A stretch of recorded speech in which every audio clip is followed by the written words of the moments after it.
This is AVIOT, Atypical Voices in Our Time, the official podcast of Chemistry Productions. That's spelled K3MISTRY Productions, a media education company. So go a little something like this. That's AVIOT. Hey everybody, what's going on? This is the AVIOT podcast. I'm your co-host Jay Stokes, joined by Jay Random. Koya is not here for this part of the podcast. She's going to be here on the next episode. But we have two special guests in the building today, and that is Fred and Mike. Fred's calling all the way from Haiti, and Mike is calling from another part of the United States. Bridgeport. So Mike, Fred, how you doing? I'm gonna let Fred introduce himself first, since he's calling from such a far away, and then Mike will bring you in. So what's up, Fred?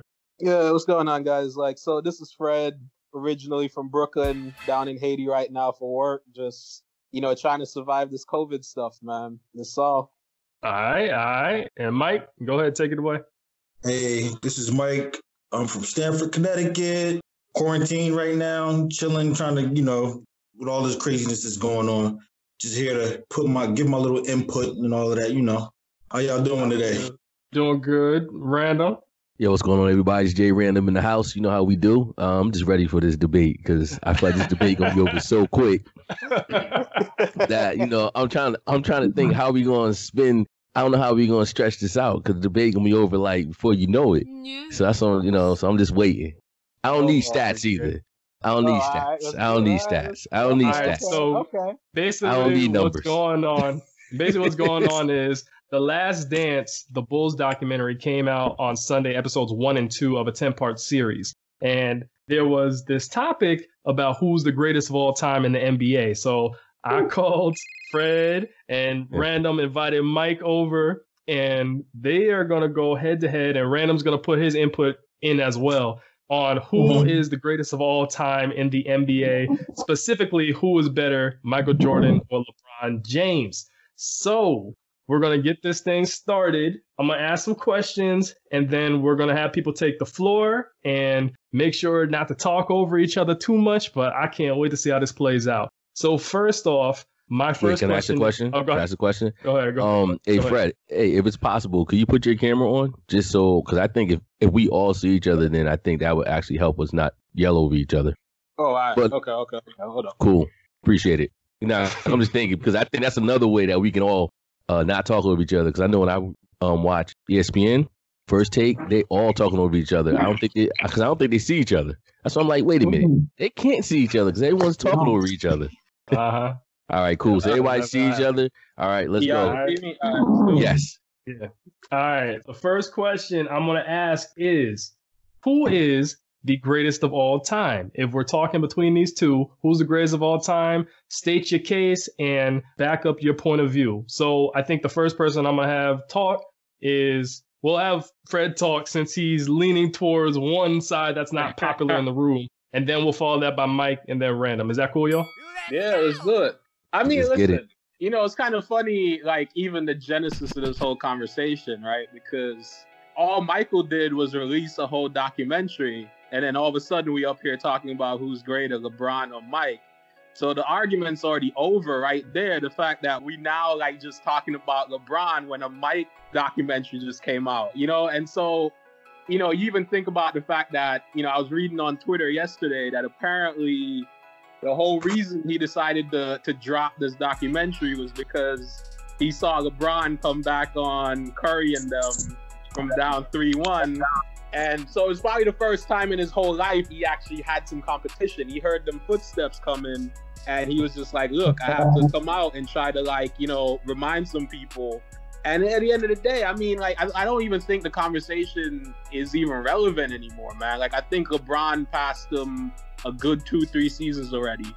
It's just a matter, you listen to even these debates, like, nobody's going to bring up stats in this whole conversation, Jared, I'm telling you. Because, the stats, because the stats are already overwhelmingly in LeBron's favor, right? Like, you talking about a guy that's going to end his career first all-time, number 1 all-time in scoring, top 3 all-time in assists, top 10 in rebounding, right? This guy's going to both be, top 5 all-time points per game, and the all-time leading scorer. Like, come on, man. Like, we're not even having this conversation right now. Like, I think right now the only reason people still talking about Jordan is because of the nostalgia. It's not to knock, like, you know, and say he's not a good player or nothing. Like, Jordan's one of the best players of all time. Is he number one right now? No. I mean, come on, man. Like, look at what LeBron's been doing in his whole career right now. Like, year 17, he's still in the MVP conversation. I don't even think there's an argument to be had here, Jared. Like, you know, they said earlier that, you know, we could just, I don't know how we're going to stretch this out. I don't either. I don't know what you can say in favor of Jordan right now, man. Like, I don't know. Like, for real. It's like, you're looking at, like, you just look at, like, what LeBron's done in his career, man. Like, it's just like, there's no competition right now. I think Jordan is definitely number 2 all time. Like, you can't knock him. You can't knock what he's accomplished. You see his greatness. But you look at, like, what LeBron brings to the game, man. Like, you look at just, like, you beyond the stats, just the way there's never been a player that scores and rebounds and assists the way that he does, man. Like, the way he influences the game is just incredible. The fact that he can take teams like Cleveland, take teams like, remember he got to Miami. They were picking in the lottery the season before he got to Miami. He goes down there, wins a couple of championships, leaves, and then Miami misses the playoffs next season. Same thing for Cleveland. Like, this guy just elevates teams when he's on there, man. So, like, you got to ask yourself, like, the question, if you were to start an NBA franchise, like, right now, like, who would you take? Like, would you take MJ or you take LeBron? You look at, like, what he did, like, what LeBron did for Cleveland. He dragged them from being, you know, probably the worst franchise ever, man. Like, when's the last time Cleveland was good before LeBron got there in 2003?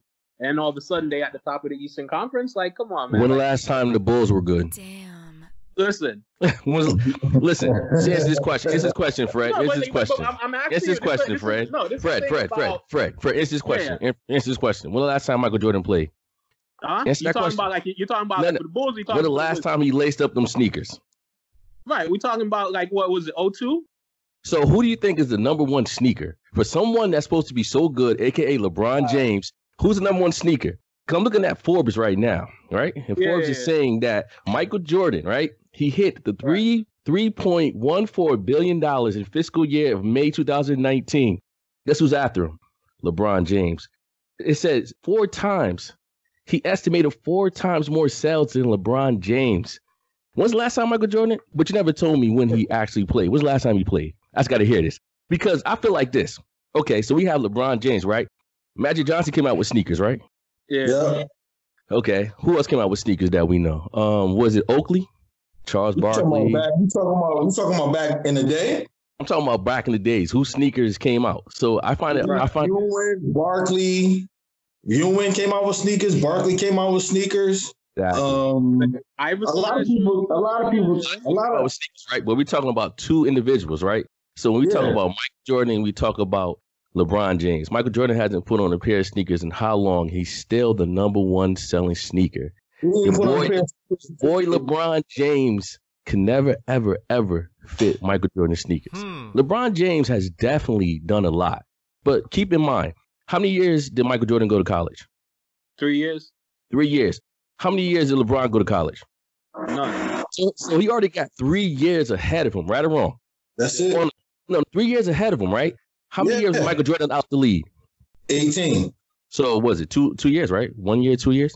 So that's like 5 years Michael Jordan basically gave LeBron the chance to, surpass him. So we talk about stats. You got to go, listen, you can't compare apples to oranges. You got to compare apples to apples. Also, LeBron James has taken a long time to even come close to Michael Jordan. And let's be honest, Michael Jordan is 6-0. The man was 3-0, left, came back, 3-0 again. LeBron is 3-9, and he's playing in a softer league. You know, like I know, Fred, that if you look at LeBron the wrong way, it's a technical foul. In this man's face, it's a technical foul. If you tie his shoe, listen, if you do anything to LeBron, it's a technical foul, right or wrong, Fred? Let's be honest. I don't know if that's all true, but all right. You know, Jordan did go to the free throw line like how many times in his career? Like, come on, man. Like, you know. Listen, hold on. All right, let's give Mike a chance. Let Mike jump in this. Number one is sneakers. That's all I want to say. Listen, when Mike played, they played defense. Nowadays, now that they're playing in these days, they don't play defense. And then on top of it, they're taking the big man out of the game. You see what I'm saying? So LeBron can do all of the crazy stuff he want to do because there's nobody playing defense. They playing a 2-3 zone in the NBA. Are you serious? The 2-3? Who's gonna play 2-2? They play 2-3 in the college, right? Am I right or wrong? 2-3? Come on. I'm serious. And then on top of it, you know, like I said, they play small ball. LeBron plays center now. He can play center now. And he'll have all the little guards running around him, passing him the ball. The era is different. Yeah. I know that. The era is very, very, very different. And I'm quite sure if Mike was to play now, how he played back then, he would score 100. Oh, really? Easy. Because back then he was just walking to the basket anyway. They couldn't guard him. He was the best player. He basically he took the league over and he changed the game. Him by himself. Yeah, he did change the game. Man. I mean, ultimately, can I just get back to what you talked about with like which part? The sneakers? Now? Yeah, I mean, part of what you gotta understand is like I don't think it's a fair comparison, right? Why?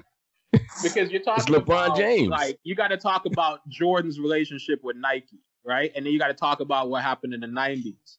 So the reason why Jordan sneakers are the number one seller, it's the same reason why, you know, Louis Vuitton or like these old school fashion brands, the ones that have the brand recognition that are long established, are always going to outsell the Supremes, the Off-Whites, all of that, right? It's just like, it's just recency. At the end of it, too, you got to look at the fact that Jordan grew with Nike, right? Like Jordan, you can argue that Jordan saved Nike in the 80s with these sneakers, right? So then you come into the 90s now with hip hop and all these people wearing sneakers and whatever, you know, and you have like all the Bulls apparel, like everybody is in rap videos doing all of that. Like you got to a point where it just became a cultural thing, right? So you're not going to top Michael's sneakers, right? Like you're not going to top like the sneakers because that's been out since the 80s. You know, you have so much time there and that's just how branding works, man. Like you look at like, you know, fashion houses. The fashion houses are always going to be like the new startup.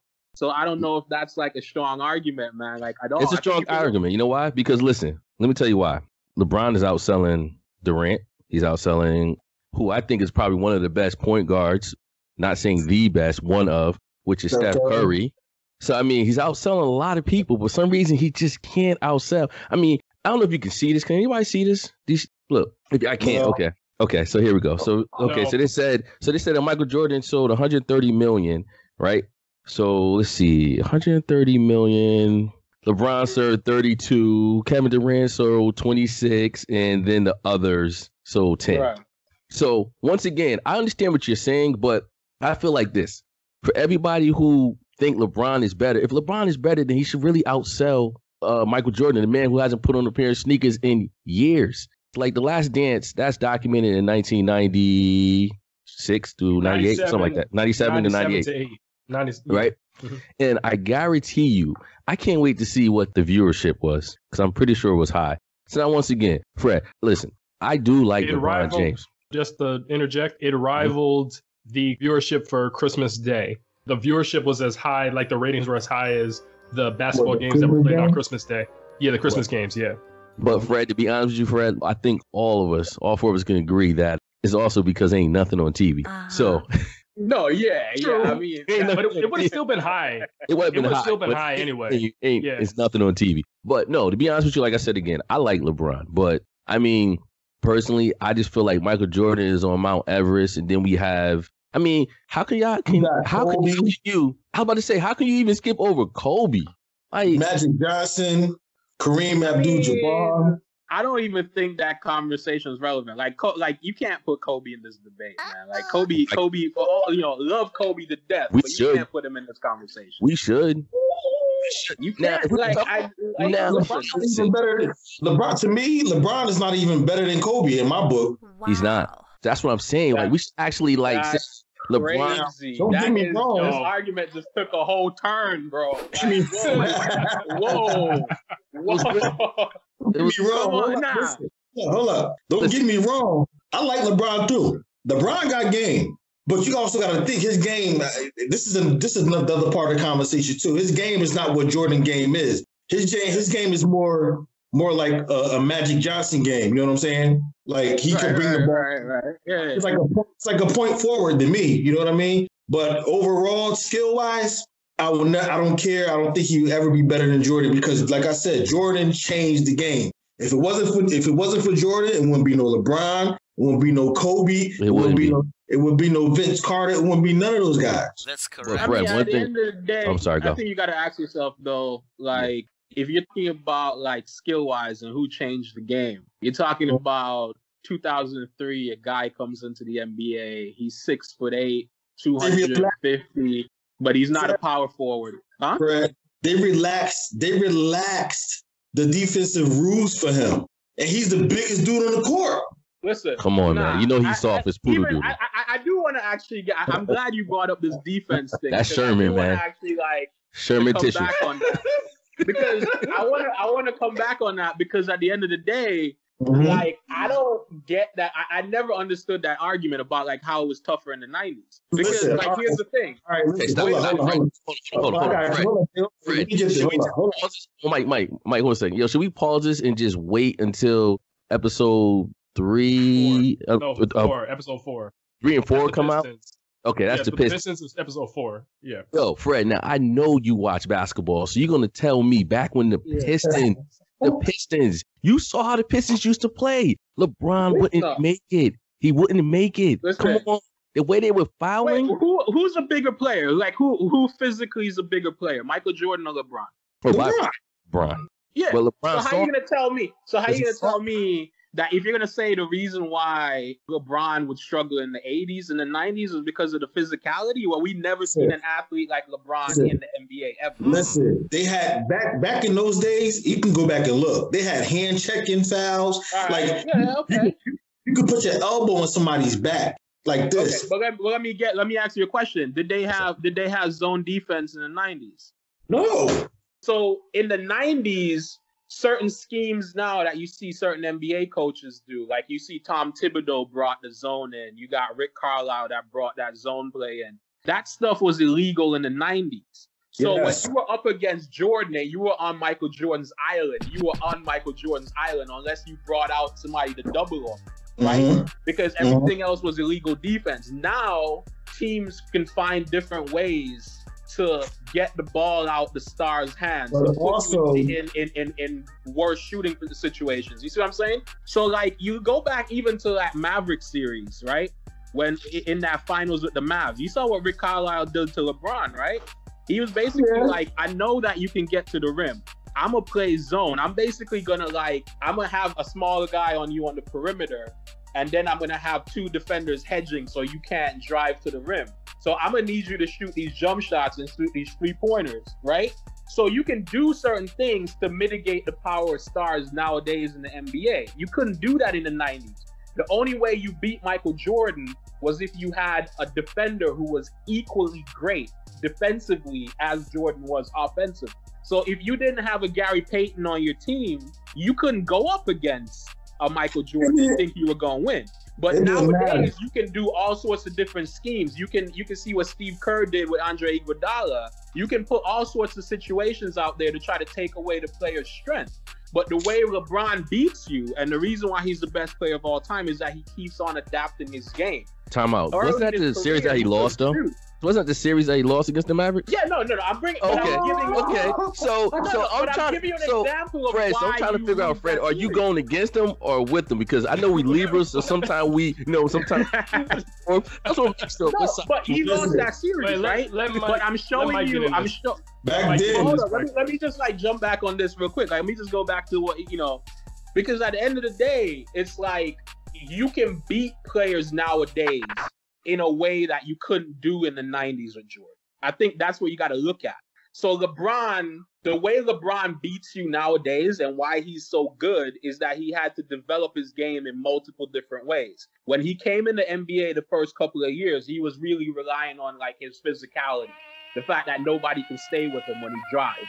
But then when teams started taking away the paint from him, he had to go out and develop a shot.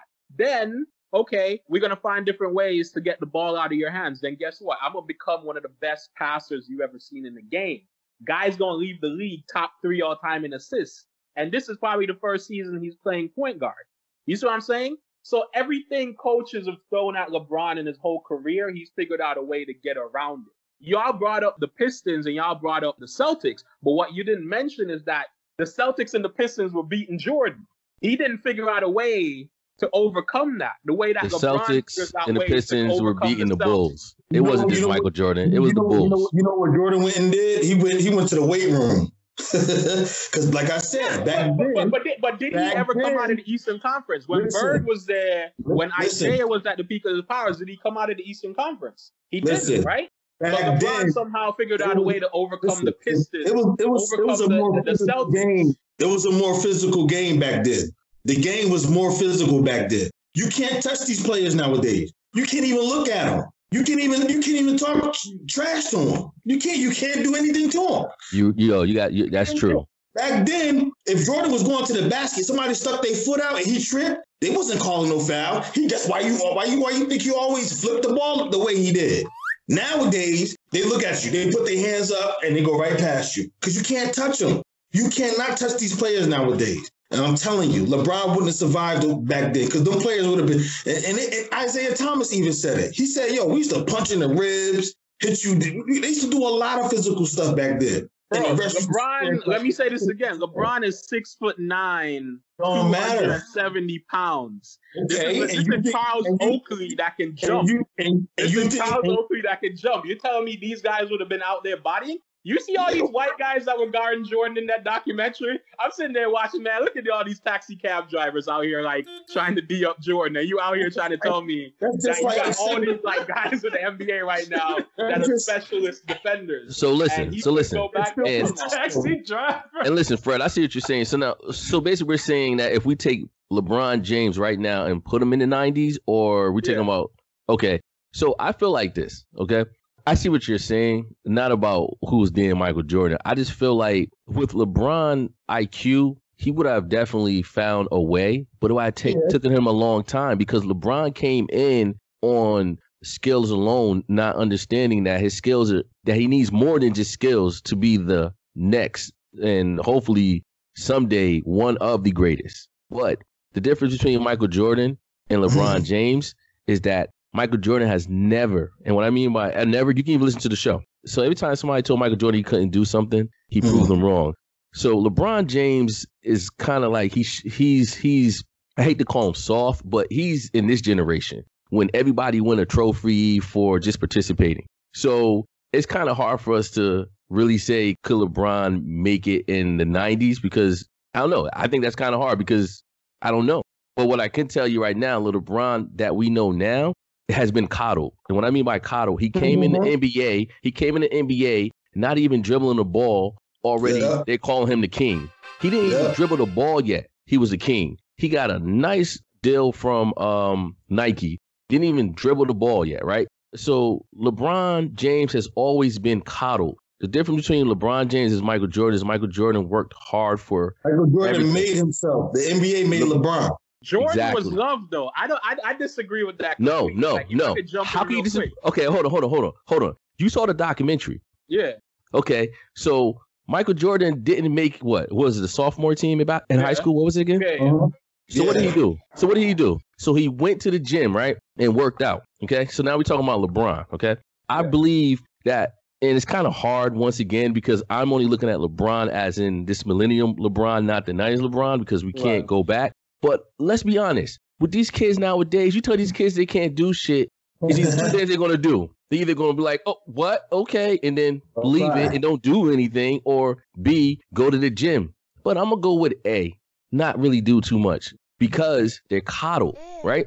So I feel like Michael Jordan had a chip on his shoulder from day one. LeBron didn't. LeBron was always, idolized and never really earned it until years later. Because I must admit, the first few years in Cleveland, he was just scoring because the team stink. Yeah. But I think he really became LeBron James when he went to Miami. But there you go. How many years it took him to become LeBron James? How many years it took Michael Jordan to become Michael Jordan? Michael Jordan came into the league, Michael Jordan. LeBron James came into the league. It took him 7 years, right? It's like a 7-year contract. And then he went to Miami. So it took LeBron 7-8 years to become LeBron. So automatically, we already see a difference. He didn't have what it takes. True. I mean, if I jump in right there, I just think I think you got to put it in perspective, though. I think just the same way you talked about like Jordan coming in from like the underdog in high school and had to work for it. I don't think that that's as much pressure, and that's comparable to what LeBron had to go through. When you talk about like a 15-year-old being on the cover of Slam magazine and like all this stuff, you know. And so you think about like the weight of expectations that like guys like that go through. You think about like even in the early 2000s, you had all of these guys that were coming into the NBA with all these expectations. You know, I was just watching this podcast recently with Darius Miles and thinking about Darius Miles. You know, all the expectations that these guys came in the league, and a lot of these guys like crumbled under the weight of that expectation, right? That LeBron at 18 years old came into the league. They gave him $90 million from Nike. They gave him basically the keys to the city of Cleveland and was like, yo, it's all on you. And most guys, when you see in that situation, most of those guys crumble under the weight of those expectations. But you look at what LeBron has been able to do and sustain for a 17-year career, it's incredible. And I don't. And then the other thing about this too is, you know how in the documentary you're watching it and they made Jerry Krause seem like he was the bad guy. This is kind of my little gripe with it. Krause is the bad guy because he tried to break up the Bulls and like rebuild because he thought everyone was getting older. But Michael Jordan came into the league with an organization that recognized, like, hey, you know, we hadn't been a winning franchise before. We're not the Sixers. We're not the Celtics. We're not the Lakers. We're coming in here to try to build an organization, to build a culture. And so he had an organization behind him that was willing to put the right players behind him. Like, remember, they had to trade to get Scottie Pippen in that draft. That's not LeBron so far, but continue. They had to go out there and, like, you know, trade in Charles Oakley, even though that was Jordan's boy. You know what I mean? And so they went out there and they put like all the tools around Definitely Michael sounds like LeBron. To be great, right? Whereas LeBron came into a bad franchise with a bad owner. Name the coach for the Cleveland Cavaliers when he came in the league. I mean, all these things, man. So when you look at it, wait a minute. That LeBron talking about. Whoa. You think you slick? You just try to throw that in there. So we talking about coaches now? Are we talking? No. Hold on. But we don't get into the coaches. Okay. We don't get into the coaches. Wow. But what I'm talking about was like the fact is that LeBron had to come in the league and deal with all the expectation and the adversity. And then the other thing you got to remember, Jordan didn't come in the league with a target on his back. Jordan came in the league, you know. Oh, yes, he did. Yes, he did. Jordan came. No. But listen. But here you go. Jordan came into the draft. They picked 2 players ahead of him. They're like, yo, you know, Clyde Drexler might be better. Portland needed a center. You know, Jordan comes in at number 3, and they were just like, you know what? You're gonna be Michael. I think you're gonna lead us to the promised land. And now for a quick commercial break. Hey guys, as you can hear, we are unapologetic in our opinions. We may be politically incorrect or possibly wrong, but don't knock us for being ourselves and saying what many are too afraid to admit out loud. Anyways, if you have any thoughts or questions about our show, email us at chemistryproductions@gmail.com. That's K3MISTRY productions@gmail.com. We'll be sure to address whatever you have to say. LeBron came into the league with a target on his back.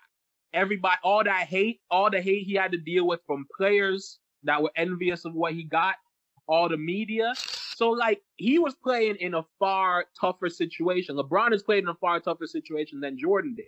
Jordan was loved by the media. The NBA loved Jordan and pushed Jordan because Jordan. You tell me the NBA did not love LeBron? You gonna tell me the NBA did not love? The media didn't love LeBron? If you ask me, the NBA loves LeBron, I tell you no. I tell you no. They don't love LeBron. And this is another thing. Like, if I could just open up a new line of argument right here, let me jump on that real quick. Please, no, because like if you're looking at it, if you're talking about if the NBA loves LeBron, You know what I noticed in that documentary, which was crazy to me, is that Jordan was in there, and they had Jordan. I don't know where his house is at. I don't know if it's Florida, North Carolina, or whatever. But he's in this palace, sitting there talking about like how Scottie Pippen was selfish in 98, 97, 98 because he wanted more money, so he went and had surgery. Right? You telling me that Michael Jordan was sitting there making $33 million a year, criticizing Scottie Pippen for wanting more money? Here's why they hate LeBron in the NBA. And I'll tell you, the league really hates him. You know how everybody calls LeBron le GM, right? Everybody's like, yo, he's too involved in front office, too involved in player management. True. But guess what he does? He gets his boys paid. He gets his teammates, looked after in the league. And Fred, you lost. And none of these executives love him. You lost, Fred. You lost. Fred. Once again. Fred, different era. I am sipping on alcohol. I mean, and look at what he I'm did sipping on Cleveland, alcohol, and right? I'm paying attention to everything, which is rare. So, Fred, I didn't mean to cut you off, but let's be honest, okay? Yeah. Let's be honest. Okay, so you compare Michael Jordan to LeBron as far as Michael Jordan didn't look out for Scottie, and LeBron looks out for his teammates, right? Yeah, that's why they hate him. That's why they hate him. No, I totally agree with you on that part. But to criticize Michael Jordan for saying he was selfish, let's be honest. We know what he was saying he's selfish about. He's saying not the fact that you're selfish for sitting out because you need money. You're selfish because this is our last chance. Like, listen, when Michael Jordan was underpaid for a long time. People tend to forget that. Michael Jordan he didn't come in this league making $33 million. It was his last few years he started making 30 million, 33. You know why? Because Michael Jordan said, listen, y'all got me cheap. If this is my last dance, I'm going to rock out. That's not his fault that Scottie Pippen took a 7-year, $18 million, a 7-year, $18 million contract. So that's not Michael Jordan's fault. Nope. Just like it shouldn't be LeBron James' fault. I mean, his players took a bad deal.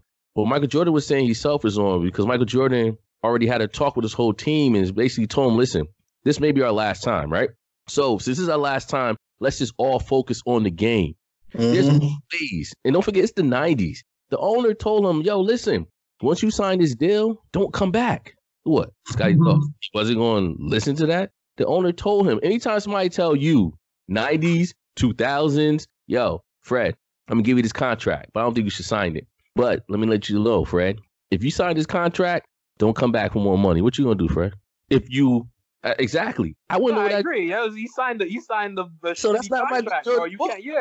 That's not Michael Jordan's fault. Michael Jordan was basically saying Scottie Pippen was selfish because of the fact when Michael Jordan wasn't getting paid, he still came to play the game just like LeBron would. So that's all the selfish is about. It wasn't selfish like I'm making 33, you making 2. It's kind of like, dude, come on, man. Listen, let's just play the game and handle that later on. No, Scottie Pippen goes and gets surgery. So it's kind of like, okay, damn, dude, you selfish for that because you already know that this may be our last time, right? Phil Jackson was leaving. They all knew Phil Jackson was leaving. So it's kind of like, that's kind of... Who in the hell's moving chairs? So that's kind of hard to compare. But I see what you're saying. LeBron does look out for his teammates because everybody and their mama know Tristan Thompson did not need that $88 million. But that's Yo, so let me jump in right quick. Yeah, I said I was gonna be a moderator, but y'all just kind of took the reins and went with it. But we got another like 15, maybe 20-ish minutes left on the podcast. And I just wanted to ask one more question and y'all can take it wherever y'all want to take it. Who out of Mike and LeBron, which one do you think is the better leader? And I'm going to let Mike start with this one because, everybody else has been dominating the convo. To me, it's two different kind of leadership styles. You know what I'm saying? Mike led, like in practice, he got on his players. You know what I mean? Like he challenged them. You know what I'm saying? LeBron kind of like, follow me. You know what I mean? Follow me. Or, you know what I'm saying? Like Mike, he was just real hard on his players. And he's, I don't know if you watched the documentary or when they were showing how he was getting on his players and cussing at them and swearing at them and this and this and this. He challenged people. LeBron, on the other hand, he like buddy. I don't know. I think he's like buddy. I just think it's two different leadership styles. It's not the same. to me, in my opinion. This is my thing, I think for Michael Jordan, he was definitely a harder leader, but I feel like that was the time. And with LeBron, LeBron isn't real. And this is what I mean by he's not real. Because LeBron doesn't know what he wants to do. He doesn't know how to be a leader, a consistent leader. That's what I mean by that. So you see how LeBron is always trying to be your buddy, but when he loses his shit, he loses his shit. And that throws people off, like his teammates, because his teammates are so used to him being coddling and, come on, guys, listen, we're going to do this. But we saw how he treated our boy J.R. Smith when he ran the opposite way. He lost What do you his mean, shit. our boy? What do you mean, our boy? What? No. No, I was really talking to Fred. Fred boy running the opposite way, and then and then later on that night, LeBron James punches a wall, breaks his hand, and then we find out when they get smashed by the Warriors that I was playing with a broken hand. So so it's kind of like LeBron is I still feel like LeBron is steady trying to find himself. So that's why I say Jordan knows who he is. Jordan's an asshole. Yeah, you're right, Jay. That makes sense. He's an asshole. Also, hold up. I got another. When LeBron loses, he goes on the bench and he starts crying like, I can't believe this. What's going on? Like, you know what I mean? Jordan, on the other hand, he never did that. He got on his players like, yo, you messing up. You got to do this. You're supposed to be there when you're supposed to be there. LeBron, on the other hand, he just runs to the bench. Boo-boos. Poodle-doodle. Falling out. I mean, you got to call it how you see it. You got to call it how you see it. So, Fred, what's up, Fred? I think a lot of y'all are conflating what a good leader is. Like, you guys... How? A lot of y'all think Fred, like a good leader just walks in there. You think it's just like yelling at your guys or like, cussing the motherfucker out or like whatever. That's leadership, bro. Yeah, that's the leader. That's like, at the end of the day, get your shit like, done, motherfucker. Leadership is putting the right, putting people in the positions that they need to be in to succeed, right? When you look at LeBron, when he's on the court, that's what he does better than anybody else who's ever played the game. The fact is, he knows what guys need to be doing, where they should be. He knows exactly. He's elevating everybody's play. He's not on the court worried about like, yo, I'm gonna get. And this is the only time I'm gonna mention Kobe in this conversation. The difference between like a LeBron and a Kobe is like in the difficult games, in the big situations, Kobe is thinking about, okay, I don't trust any of these people around me. I'm just gonna go dribble. I'm gonna go and try to do it. And if we lose, fuck it. LeBron is like, yo, we in this situation. This is how we get out of this. This is how we win. I need you to do this. This is what I need you to do better. This is how we're gonna go. And he elevates his teammates until they fuck up. You saw it. No, but then how you gonna criticize Mike? How you gonna criticize LeBron for cussing out JR for fucking up when you see Mike? You know why? You know why? Because I said it.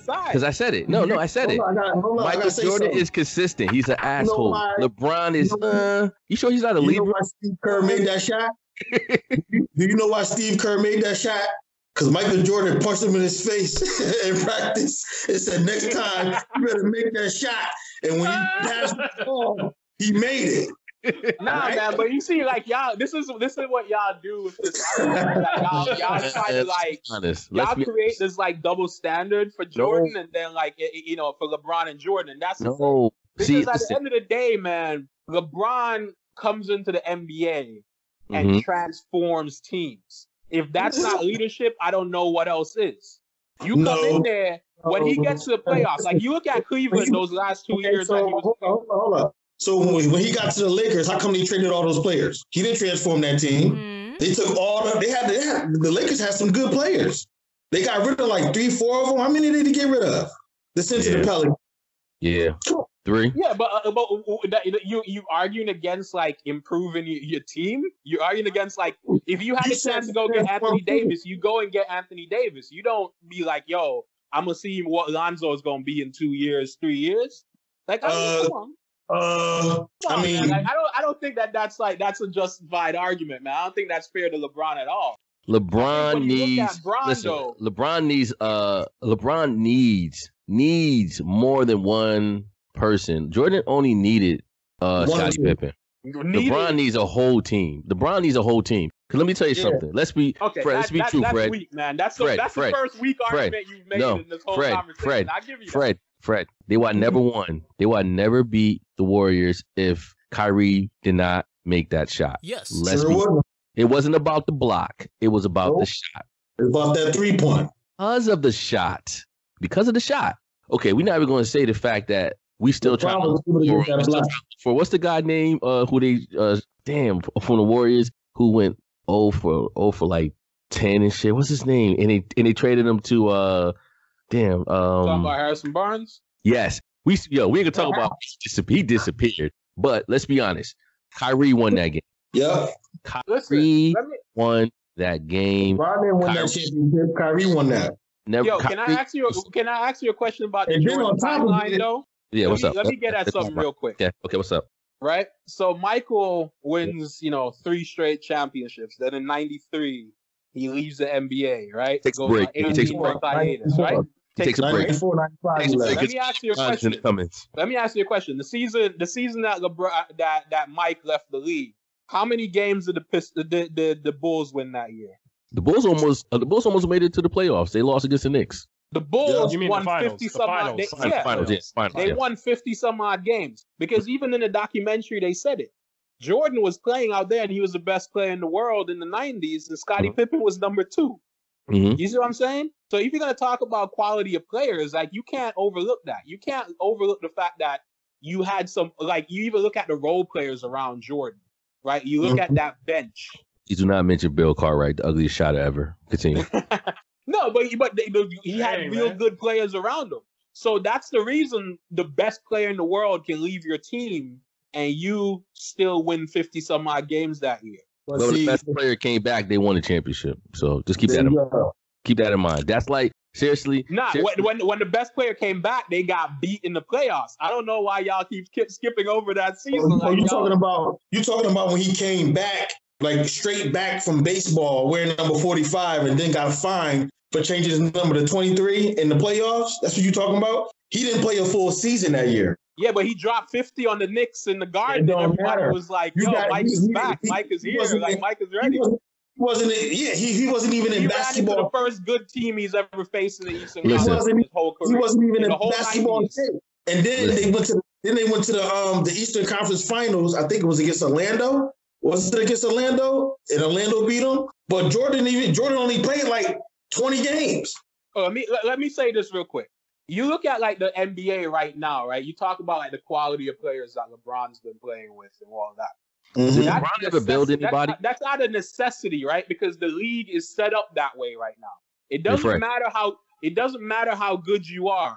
If you don't have another guy or another 2 guys on your team. Look at like this LeBron. Man had Draymond Green out in the parking lot crying, calling Kevin Durant, and coming back, a team that had a unanimous MVP, right? And he still beat him in the playoffs, and he was out there crying, calling KD, right? So you got to go out there. You got to have help in the modern NBA.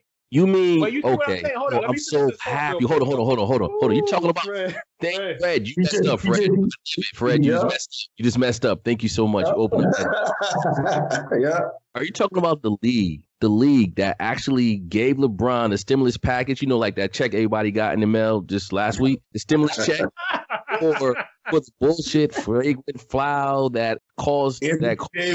Yeah. You talking about the NBA that hate LeBron? I just want to go back to the part you said the NBA hate LeBron because and I know that was a bullshit foul, and we all know if Draymond did not get kicked out of that the following game, we wouldn't be talking. It wouldn't have been. Listen, number one, answer this question: who that you can really say LeBron helped build up? I can only think of one. Like Jordan helped, he built Scottie Pippen. Scottie Pippen was good. Nah. I'm not gonna let you do that. I'm not gonna let you. Y'all need to put some respect on Scottie Pippen's name, bro. I'm not gonna let you do that in the conversation. Don't try to pretend that Hall of Famer Scottie Pippen was made by Michael Jordan. Scottie Pippen said it himself. Come on, man. Michael Jordan said it himself. I'm not Michael Jordan without Scottie Pippen. So what are we talking about? Of course. Because Michael Jordan built him up. Scottie Pippen said he wanted to be the best defensive player in the league. He said that. LeBron. Scottie Pippen came in the NBA the first season he was a rookie. Said, you know what, I'm gonna be better than Jordan. Yeah, but also came in the league as already one of the best, two-way players to ever play the game. Other documentaries out there where he said, "Yo, I wasn't trying to be the scorer because I just wanted to be one of the best defensive players in the league because that was his mentality." That's what he said. And you'll probably see that in the upcoming series, upcoming shows. You'll probably see that because that's what he said. His mentality wasn't to be a scorer like that. Yo, Fred, all I got to say is, this was a good show. I know we got another show we got to step in, but I just want to say, the funny thing, this remind me of religion. Like, we can argue until the cows come home, but at the end of the day, when we hang up this phone, we still gonna love who the hell we gonna love. Yes, sir. Fred, Fred, you had good arguments. Mike, you had good arguments. Jared, you definitely did a good job of just watching and laughing in the background. But no, I mean, it was all said and done. This is a good show. I think we probably need to do a round 2.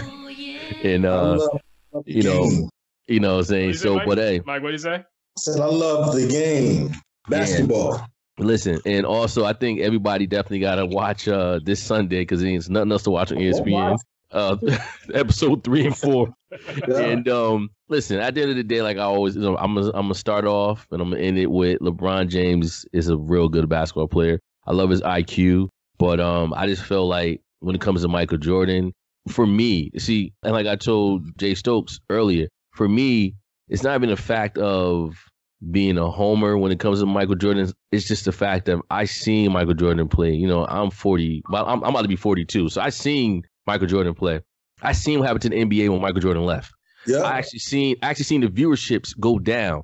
When LeBron leaves, nothing's going to change, and I think that right there is all I have to say to drop the mic. Like, when LeBron leaves, the NBA is still going to float. Yeah, because LeBron plays in a better league now. The Jordan played with a bunch of taxi cab drivers. Damn. That's not true, because what about Elijah Wan? What about Yeah, but he never faced Hakeem, man. Like, he only we're not gonna pretend Reggie Miller and Patrick Ewing are like these like all-time great players, man. You said Reggie Miller? You said Reggie Miller?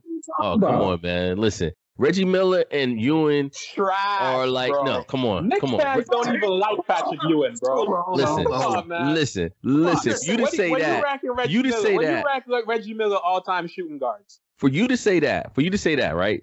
That's like you saying, okay, so let's fast forward to LeBron. So LeBron went up against, who did he go up against? What's the dude's name? More MVPs in his career. No. Okay. I'm talking about in the East, because now you stuck into the East. So I'm thinking Kyle Lowry. Who else? Because Kevin Garnett, Paul Pierce. Yeah, exactly. Towards the end of their Paul career. George. Was that before or after he hurt his leg? You talking about? Once again, you gonna keep making the caveats, man. Like, come on, man. We're not gonna pretend Reggie Miller. I love Reggie Miller, but Reggie Miller is not making anybody's all-time list of shooting guards, man. Like, and if that was your biggest rival, come on, man. Like, man. LeBron is in the league right now with Steph and KD and all these guys vying for the crown. Nobody was coming at Jordan's neck in the 90s, and it wasn't because he was better than everybody else. It's just the competition was weak. So when LeBron leaves the league, yeah, it's going to be in good hands, man. Giannis is going to be out here. You got Zion coming. He's going to be in good hands. Guess what? LeBron kind of left the league. LeBron kind of left the league 6 years ago, and nobody would have cared. I'm telling you, the viewerships. I'm telling you, man. When Michael Jordan left, he left with the viewerships. Because I know when Michael Jordan left, I left too. And it took me a long time. Go look at the numbers last year for the NBA Finals last year.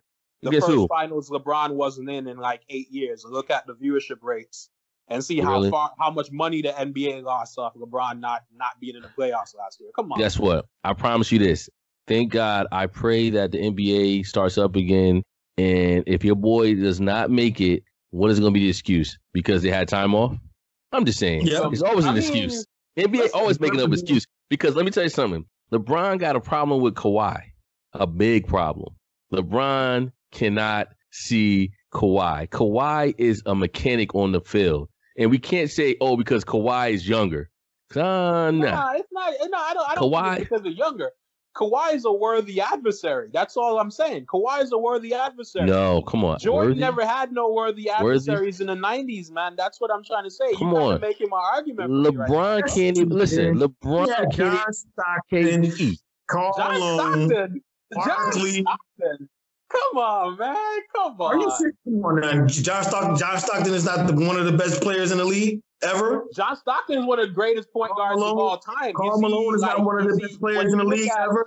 When you look at, like, would you say that that Chris Paul is a better player than John Stockton?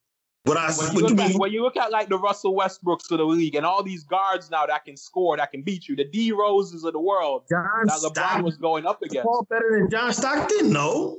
I mean, he can shoot better, but he's not a better player than John Stockton. Who's better? Who's better than is Karl Malone better than Tim Duncan? Is Karl Malone better than Kevin Garnett?